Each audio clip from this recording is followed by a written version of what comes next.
Alright, so Gilgamesh was this king that was 3/4 man, like 3/4 man, 1/4 god. I mean, because he was part god, he was just like the finest like man around. But he was also just like because he was so like his athletic prowess and was so like beyond the measure of like humans.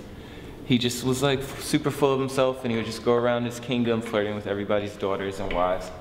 And eventually all of the men were like sick of him.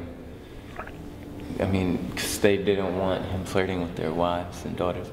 So they were all praying to the gods that, you know, they would just like, can you please make something to distract him?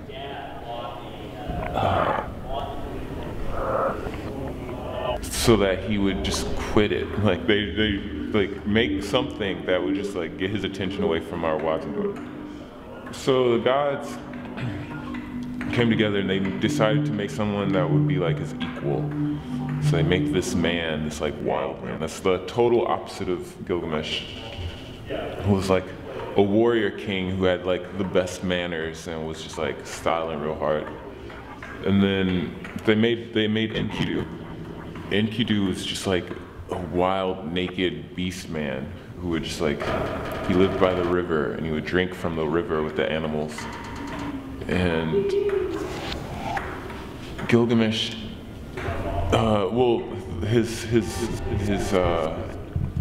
the people of his kingdom were afraid of Enkidu because he was just like this crazy wild guy that lived by the river and drank from the river like animals. Like an animal. And so he comes up with a plot to like get this, to like civilize this wild man, and he gets this woman, he hires this woman to like lay down on the side of the river and just like pull her dress up and stick her ass in the air to like lure Enkidu. And the idea was that if Enkidu knew a woman, he would gain some humanity.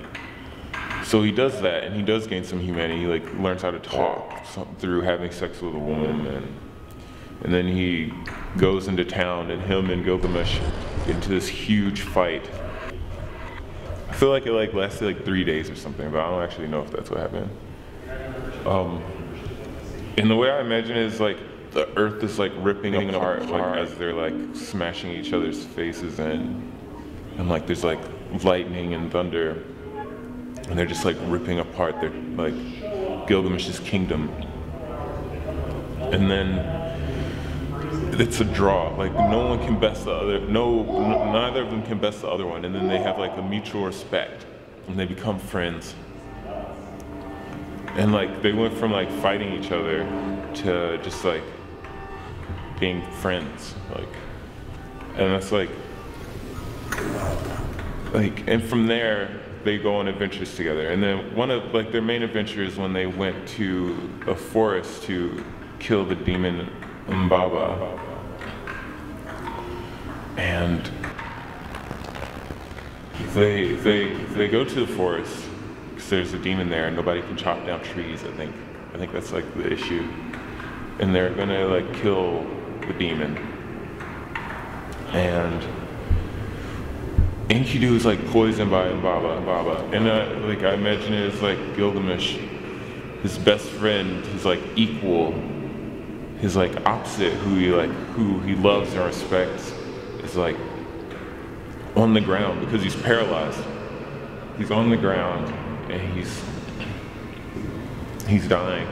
And Gilgamesh is holding him, and like the idea of like the different kinds of embraces they go through, like from like hatred and grappling and fighting in the street to like respect and like care, and then like from hatred to just like pure love. Like Gilgamesh is holding his best friend who's dying in his arms. That is just like really beautiful. Like it's just like a really beautiful story.